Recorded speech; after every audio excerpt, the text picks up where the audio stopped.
ಕೇರಳದ ವಯನಾಡಿನಲ್ಲಿ ವರುಣಾರ್ಭಟಕ್ಕೆ ಭೂ ಕುಸಿತ ಆಗಿದೆ. ಸಾವಿನ ಸಂಖ್ಯೆ 5ಕ್ಕೆ ಏರಿಕೆ. ಕೇರಳಂನ ವಯನಾಡಿನಲ್ಲಿ ವರುಣಾರ್ಭಟಕ್ಕೆ ಭೂ ಕುಸಿತ. ಸಾವಿನ ಸಂಖ್ಯೆ 5ಕ್ಕೆ ಏರಿಕೆ. ಐವರಿಗಾಗಿ ಶೋಧ ಕಾರ್ಯ. ರಕ್ಷಣಾ ಕಾರ್ಯಾಚರಣೆಗೆ ಅಡ್ಡಿಪಡಿಸಿದ ಮಳೆರಾಯ. ಘಟನಾ ಸ್ಥಳಕ್ಕೆ ಇಂದು ಭೇಟಿ ನೀಡಿರುವ ಕೇರಳಂ ಸಿಎಂ. ಮಧ್ಯಾಹ್ನ 1 ಗಂಟೆಗೆ ಸ್ಥಳಕ್ಕೆ ಸಿಎಂ ಭೇಟಿಯನ್ನ ನೀಡಲಿದ್ದಾರೆ. ಕೇರಳಂನ ವಯನಾಡಿನಲ್ಲಿ ವರುಣಾರ್ಭಟಕ್ಕೆ ಭೂಕುಸಿತ ಆಗಿದೆ. ಸಾವಿನ ಸಂಖ್ಯೆ 5ಕ್ಕೆ ಏರಿಕೆ ಆಗಿದೆ. ಐವರಿಗಾಗಿ ಶೋಧ ಕಾರ್ಯಾಚರಣೆಯನ್ನು ಕೂಡ ಮಾಡಲಾಗ್ತಾ ಇದೆ. ಇನ್ನು ಕೇರಳದ ವಯನಾಡಿನಲ್ಲೂ ಕೂಡ ವರುಣಾರ್ಭಟ ಹೆಚ್ಚಾಗಿದೆ. ಒಂದು ವರುಣಾರ್ಭಟದಿಂದಾಗಿ ಭೂಕುಸಿತ ಕೂಡ ಆಗಿದೆ. ಇನ್ನು ನೀವು ಕೂಡ ಗಮನಿಸ್ತಾ ಇದ್ದೀರಾ ದೃಶ್ಯಾವಳಿಯಲ್ಲಿ ಯಾವ ಒಂದು ಪರಿಸ್ಥಿತಿಯಲ್ಲಿ ನಿರ್ಮಾಣ ಆಗಿತ್ತು ಅಂತ. ಈ ಒಂದು ವರುಣಾರ್ಭಟದಿಂದ ಸಾವಿನ ಸಂಖ್ಯೆ ಈಗ 5ಕ್ಕೆ ಏರಿಕೆ ಆಗಿದೆ. ಐವರಿಗಾಗಿ ಶೋಧ ಕಾರ್ಯಾಚರಣೆ ಕೂಡ ಮಾಡಲಾಗ್ತಾ ಇದೆ. ಇನ್ನು ಸ್ಥಳಕ್ಕೆ ಸಿಎಂ ಕೂಡ ಭೇಟಿಯನ್ನ ನೀಡಲಿದ್ದಾರೆ ಎಂಬ ಮಾಹಿತಿ ಕೂಡ ಲಭ್ಯ ಆಗಿದೆ. ಇನ್ನು ರಕ್ಷಣಾ ಕಾರ್ಯಾಚರಣೆ ಮಾಡುವಂತಹ ಸಂದರ್ಭದಲ್ಲಿ ಮಳೆರಾಯ ಈ ಒಂದು ರಕ್ಷಣಾ ಕಾರ್ಯಾಚರಣೆಗೆ ಅಡ್ಡಿಪಡಿಸ್ತಾ ಇದ್ದಾನೆ. ಯಾಕೆಂತಂದ್ರೆ ಈ ಒಂದು ರಕ್ಷಣಾ ಕಾರ್ಯಾಚರಣೆ ಮಾಡುವಂತಹ ಸಂದರ್ಭದಲ್ಲಿ ಮಳೆ ಬಂದ್ರೆ ಬಹಳ ಕಷ್ಟ ರಕ್ಷಣಾ ಕಾರ್ಯಾಚರಣೆಯನ್ನ ಮಾಡೋದು.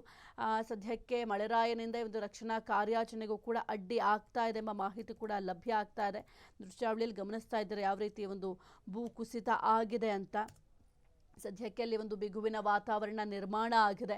ರಕ್ಷಣಾ ಕಾರ್ಯಾಚರಣೆಯನ್ನು ಕೂಡ ಮಾಡಲಾಗ್ತಾ ಇದೆ. ಸಾವನ್ನಪ್ಪಿದವರ ಸಂಖ್ಯೆ 5ಕ್ಕೆ ಏರಿಕೆ ಆಗಿದೆ. ಮಣ್ಣಿನ ಅಡಿಯಲ್ಲಿ ಸಿಲುಕಿರುವಂಥ ಮತ್ತಷ್ಟು ಅಂದರೆ 5 ಜನರಿಗಾಗಿ ಶೋಧ ಕಾರ್ಯ ತೀವ್ರಗೊಂಡಿದೆ. ಸ್ಥಳದಲ್ಲಿ ನಿರಂತರವಾಗಿ ಸುರಿತಾ ಇರುವ ಭಾರೀ ಮಳೆಯಿಂದಾಗಿ ರಕ್ಷಣಾ ಕಾರ್ಯಾಚರಣೆಗೆ ತೀವ್ರ ಅಡ್ಡಿಯಾಗಿದೆ. ಇನ್ನು ಕೇರಳ ಮುಖ್ಯಮಂತ್ರಿ ಇಂದು ಸ್ಥಳಕ್ಕೆ ಭೇಟಿಯನ್ನು ನೀಡಿ ಪರಿಸ್ಥಿತಿಯ ಅವಲೋಕನವನ್ನು ಕೂಡ ಮಾಡಲಿದ್ದಾರೆ. ಇವರೊಂದಿಗೆ ಮಧ್ಯಾಹ್ನ 1 ಗಂಟೆಗೆ ಕೇರಳದ ಪ್ರತಿಪಕ್ಷ ನಾಯಕರ ಕೂಡ ಭೇಟಿಯನ್ನು ನೀಡಲಿದ್ದಾರೆ. ಘಟನಾ ಸ್ಥಳವನ್ನು ಕೂಡ ಪರಿಶೀಲನೆ ನಡೆಸಲಿದ್ದಾರೆ. ಸದ್ಯ ದುರಂತದ ಪ್ರದೇಶದಲ್ಲಿ ರಕ್ಷಣಾ ಸಿಬ್ಬಂದಿಗಳು ಹರಸಾಹಸವನ್ನು ಪಡ್ತಾ ಇದ್ದಾರೆ. ಯಾಕೆಂತಂದರೆ ಮಣ್ಣಿನ ಅಡಿ ಸಿಲುಕಿರುವಂಥ ಏನು ಜನರಿದ್ದಾರೆ ಅವರನ್ನ ರಕ್ಷಣೆ ಮಾಡಲಿಕ್ಕೆ ಈಗ ಹರಸಾಹಸವನ್ನು ಪಡ್ತಾ ಇದ್ದಾರೆ. ಪ್ರಕೃತಿ ವಿಕೋಪದಿಂದಾಗಿ ಪರಿಸ್ಥಿತಿ ಮತ್ತಷ್ಟು ಗಂಭೀರ ಆಗಿದೆ. ಅವರನ್ನು ರಕ್ಷಣೆ ಮಾಡಬೇಕು ಅಂತಂದರೆ ಸದ್ಯಕ್ಕೆ ಸ್ವಲ್ಪ ಮಟ್ಟಿಗಾದರೂ ಮಳೆ ಕಡಿಮೆ ಆಗಲೇಬೇಕು. ಆದರೆ ಅತಿಯಾಗಿ ಮಳೆಯಾಗ್ತಾ ಇರೋದ್ರಿಂದ ರಕ್ಷಣಾ ಕಾರ್ಯಾಚರಣೆ ಮಾಡೋದು ಬಹಳ ಕಷ್ಟ ಆಗ್ತಾ ಇದೆ. ಇದರಿಂದ ಸಿಬ್ಬಂದಿಗಳು ಅಂದರೆ ರಕ್ಷಣಾ ಸಿಬ್ಬಂದಿಗಳು ಕೂಡ ಒಂದು ಕಡೆ ಹರಸಾಹಸವನ್ನು ಪಡ್ತಾ ಇದ್ದಾರೆ. ಮಧ್ಯಾಹ್ನ 1 ಗಂಟೆಗೆ ಸ್ಥಳಕ್ಕೆ ಸಿಎಂ ವಿ.ಡಿ. ಸತೀಶನ್ ಅವರು ಭೇಟಿಯನ್ನು ಕೂಡ ನೀಡ್ತಾರೆ.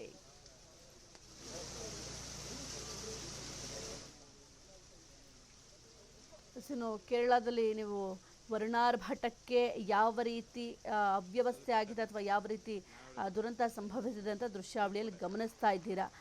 ಸದ್ಯಕ್ಕೆ ಅಲ್ಲಿರುವಂಥ ಜನರಲ್ಲಿ ಒಂದು ಭಯದ ವಾತಾವರಣ ಕೂಡ ನಿರ್ಮಾಣ ಆಗಿದೆ.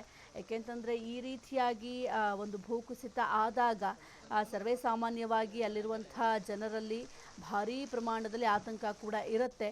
ಈಗ ಅಲ್ಲಿ ಅತಿ ಹೆಚ್ಚು ಮಳೆಯಾಗ್ತಾ ಇದೆ. ಈ ಒಂದು ಗುಡ್ಡಗಾಡು ಮತ್ತು ಇಳಿಜಾರು ಪ್ರದೇಶಗಳು ಹೆಚ್ಚಾಗಿದೆ. ಇಲ್ಲಿ ಭೂಕುಸಿತದ ಅಪಾಯ ಇಲ್ಲಿ ನಿರಂತರವಾಗಿದ್ದಾವೆ. ಕಳೆದ ಕೆಲವು ದಿನಗಳಿಂದ ಕೇರಳದಾದ್ಯಂತ ಅದರಲ್ಲೂ ಕೂಡ ವಿಶೇಷವಾಗಿ ವಯನಾಡು ಭಾಗದಲ್ಲಿ ವರುಣನ ಆರ್ಭಟ ಮಿತಿ ಮೀರಿದೆ. ಮಣ್ಣು ಸಡಿಲಾಗಿದೆ.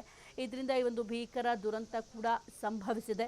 ಹಿಂದೆಯೂ ಸಹ ವಯನಾಡಿನಲ್ಲಿ ಭಾರೀ ಪ್ರಮಾಣದ ಪ್ರಕೃತಿ ವಿಕೋಪಗಳು ಸಂಭವಿಸಿತ್ತು. ಸದ್ಯಕ್ಕೆ ಪ್ರಸ್ತುತ ಪರಿಸ್ಥಿತಿಯಲ್ಲಿ ನಿರಂತರ ಮಳೆ ಆಗ್ತಾ ಇದೆ. ಇನ್ನು ದುರ್ಗಮ ಹಾದಿ ಇರೋದ್ರಿಂದ ರಕ್ಷಣಾ ಸಿಬ್ಬಂದಿಗೆ ಮಣ್ಣಿನ ಅಡಿ ಸಿಲುಕಿದವರನ್ನು ಪತ್ತೆ ಹಚ್ಚುವುದು ದೊಡ್ಡ ಸವಾಲಾಗಿ ಪರಿಣಮಿಸಿದೆ.